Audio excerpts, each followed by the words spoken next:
Hey guys, this is Justin with Palmetto State Armory, and today we're going to be talking about different buffer systems for your AR-15. Maybe you guys have an AR at home that you want to make suppressor ready, or maybe you just want to tune it to shoot a little softer. One of the things you can look into changing is your buffer system. So today we're going to go over some of the basics and changing out your buffer weight in the rear to help tune your gun to shoot a little softer or shoot better with a suppressor. So please stay tuned, guys, and we'll go over all the basics of how to change out your buffer system in the back of your AR. All right, so now we're gonna go over the different types of buffers and the different weights that you might have. So starting at the lightest, you have a carbine buffer. This is about 3 ounces, and these are typically what you find on your mil-spec level guns. So then we have our H buffer or H1 buffer. This one comes in at right at 3.8 ounces. It's a little heavier of a buffer. It's gonna help to slow that bolt travel down a little bit and help contain the gas a little more and make your rifle a little softer shooting compared to the carbine. And then moving up from there, we also have our H2 buffer. So your H2 buffer is going to come in right at 4.6 ounces. You're going to use these a lot if you're starting to suppress some of your guns, or if you have some shorter ARs like your 12 inches or your 11 inch. That's when you're going to start using an H2 buffer. That's a little heavier. And then the last one we have here is the H3 buffer, which is typically the heaviest you're going to see. They are heavier options out there, but commonly available. H3 is about as heavy as you're going to see. And these come in right at 5.4 ounces. And that's going to be your H3 buffer there. So now that we've gone over the basic types of different buffers, we can talk about when to change them and how to change them. So what's important to keep in mind is that every AR is different, every situation's different, and every ammo type can be different.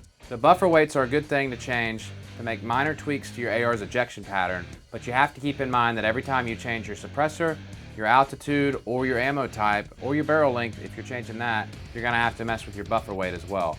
So with that being said, let's talk about some of the things you look for when changing the buffer weight. So just like when we did our adjustable gas block video, one of the things you're looking for to make sure you have the proper buffer weight is you're looking for a consistent 3 o'clock ejection pattern, and you're looking to see that the bolt consistently locks to the rear. Those two things are happening, then you should have the correct buffer weight. You'll have to do that fine tuning yourself, but just to help you guys out and have a good starting place, we do have a list of some of the trends we've noticed as we've played with buffer weights over the years that we'll give you now. We'll start down here with the H1 buffer, and we'll talk about, typically we see these work and have a good consistent ejection pattern in your 18-inch rifles or your 14.5 to 16-inch rifles, and typically that's with an unsuppressed gun. So unsuppressed H1 is your longer rifles. Anything over 14.5 you can typically get away with an H1. Moving up to the H2, you're gonna have some of those 14.5 to 16-inch rifles will run with an H2. It depends on the ammo type in that situation. If you're shooting a 223, you're probably going to want the H1 buffer.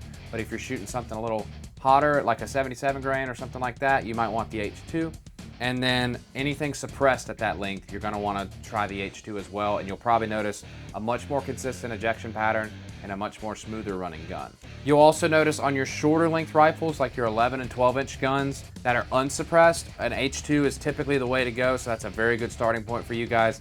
But again, it's all gonna depend on your gun and what you're shooting. So always look for that 3 o'clock ejection pattern and that consistent locking back of the bolt when you're shooting. Now moving up to the H3, which is the heaviest of the buffers.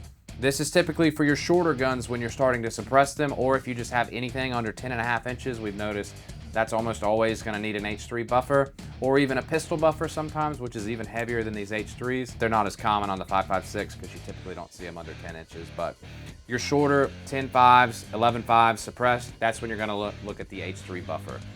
So now we're going to go over how to remove the buffer so you can change it out to the new buffer weight. It's a very simple process. First thing you're going to want to do is remove your upper from your lower receiver. So I have the lower here, and you can see this buffer retaining pin right in front of the buffer right here. You can see this one is an H. They're normally marked so you can tell which one's in there without having to remove it. But you can see buffer retainer pin here. You need a punch or something to push that down. In my case, I'm just going to use the new buffer, and you can push that down. As soon as you push it down, you can see that buffer is going to come free. And then you can pull the buffer and the spring out. Sometimes those are a little finicky, but you can see the buffer spring just pulls out just like so.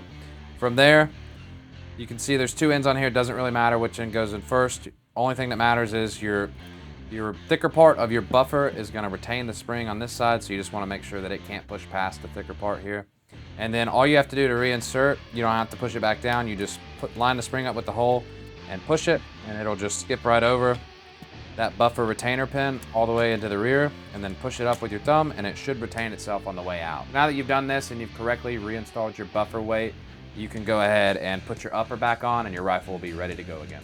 So that, like I said, guys, that's a generalization, but it's not going to apply to every gun. So just keep in mind as you're tuning these different buffer weights and trying different things out, you're looking for that consistent 3 o'clock ejection and a consistent locking back of the bolt to the rear. So that will tell you that you have the right buffer in, and that will help you tune your gun the proper way. So with that being said, guys, thanks for stopping by and learning about the different buffer weights. I hope this helps you guys with any issues you might be having with different ammo types or different suppressor compatibilities, or maybe it just made your gun run smoother. So please let us know your feedback on this video and let us know the results when you guys head out to the range with your new buffer installed. Thanks for watching, guys. Please stay tuned to all of our social media for all of our product updates and other news. See you next time.